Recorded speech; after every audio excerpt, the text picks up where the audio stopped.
Hey guys, let's see how to reset the Tapo C425 camera. It's super simple and there are different ways to do it.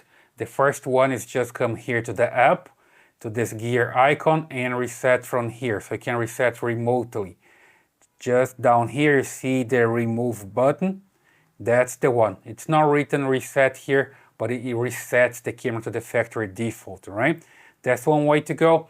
And then if you don't have this option because you don't have access to the menu, then you can come directly to the camera and reset from there. So just get your camera and here you're gonna find this rubber flap.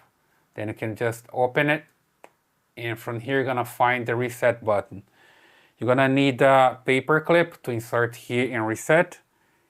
And you just need to observe the LED here.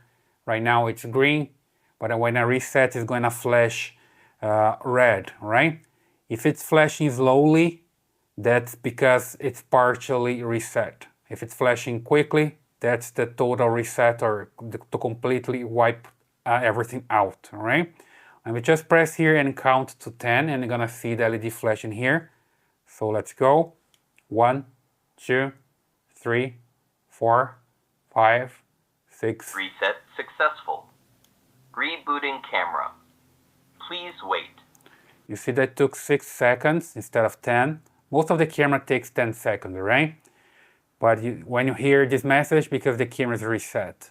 So you see here that's flashing now, red and green, then it's good to go. You can just come here to your app and add the camera again to your Tapo app, all right? I have another video here in the channel where I show how to set up the camera. So I'll leave the link here by the end of the video in the card, all right? So hope that helps.